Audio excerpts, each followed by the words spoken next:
NEET paper leak मामले को लेकर सुप्रीम कोर्ट में एक बार फिर सुनवाई टल गई है। अब 18 जुलाई को चीफ जस्टिस डीवाई चंद्रचूड़ की अगुवाई वाली बेंच सुनवाई करेगी। केंद्र और नेशनल टेस्टिंग एजेंसी के एफिडेविट के बाद आज सीबीआई ने बंद लिफाफे में अपनी रिपोर्ट दायर कर दी है। सीबीआई ने अपनी रिपोर्ट में कहा कि नीट पेपर लीक केवल एग्जाम सेंटर्स तक ही सीमित है, ये सोशल मीडिया पर लीक नहीं हुआ। वहीं केंद्र ने हलफनामे में कहा कि सरकार सभी प्रतियोगी परीक्षाओं को निष्पक्ष और पारदर्शी तरीके से आयोजित करने के लिए एक मजबूत परीक्षा प्रक्रिया बनाने के लिए प्रतिबद्ध है। सरकार परीक्षाओं की शुचिता सुनिश्चित करने और छात्रों के हितों की रक्षा के लिए प्रतिबद्ध है।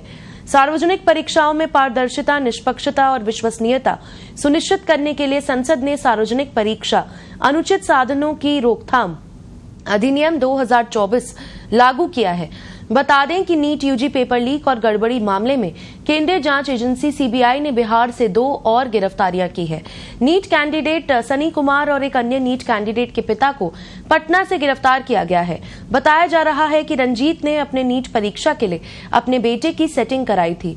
नीट परीक्षा पेपर लीक मामले में सीबीआई पटना, गोधरा और हजारीबाग से कई आरोपियों को हिरासत में लेकर पेपर लीक की गुत्थी सुलझाने में लगी हुई है। सीबीआई सनी कुमार और नीट कैंडिडेट के पिता से पूछताछ करेगी। वहीं दूसरी तरफ पटना के संजीव मुखिया को पेपर लीक गिरोह का मास्टरमाइंड बताया जा रहा है। सीबीआई संजीव मुखिया की तलाश कर रही है। हाल ही में सीबीआई को झारखंड के धनबाद से गिरफ्तार किए गए अमन सिंह की रिमांड मिली है।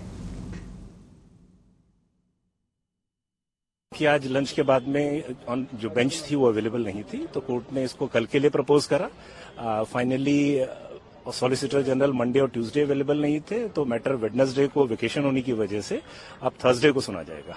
तो जो सेंटर का स्टैंड है कि कोई मैल प्रैक्टिस नहीं हुई है, उस पर क्या कहेंगे? अब ये तो सेंटर शुरू से ही डिफरेंट व्यू ले रहा है। कभी वो मान रहे हैं कि लिमिटेड लीक हुआ है, लेकिन आज उनका जो एफिडेविट फाइल हुआ है उस एफिडेविट में उन्होंने इवन पटना के लीक को भी डिनाई कर दिया है।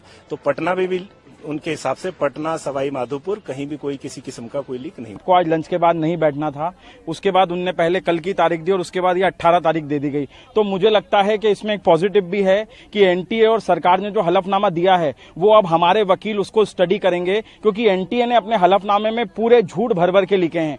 एनटीए बार बार अपने स्टैंड को चेंज कर रही है। एनटीए कभी कहता है लीक हुआ था, आज उसने मानने से मना कर दिया लीक हुआ था। इसका मतलब वो ना तो ईओयू को मान रहा है ना सीबीआई को मान रहा है। मेरे हिसाब से लीक बहुत व्यापक लेवल पे है। मैं आपको 7 स्टेट गिना देता हूं: गुजरात, गोधरा, दिल्ली, पटना, हजारीबाग, राजस्थान, सवाई माधोपुर, महाराष्ट्र और यूपी इलाहाबाद। 7 स्टेट में तकरीबन 10 लाख एस्पिरेंट्स हैं आउट ऑफ 24 लाख। बहुत वाइड स्प्रेड हुआ है और मेरा सीजीआई से यही मुझको उम्मीद है। मैं डॉक्टर भूपेंद्र चौरसिया इन बच्चों के साथ जंतर मंतर से हम इनसे लड़ाई लड़ रहे हैं। हमें यही उम्मीद है कि गुरुवार को अगले एक ऐतिहासिक फैसला आएगा और 24 लाख बच्चों को रीनीट का जो है वो अवसर मिलेगा और सीजीआई 24 लाख परिवारों के साथ जस्टिस करेंगे।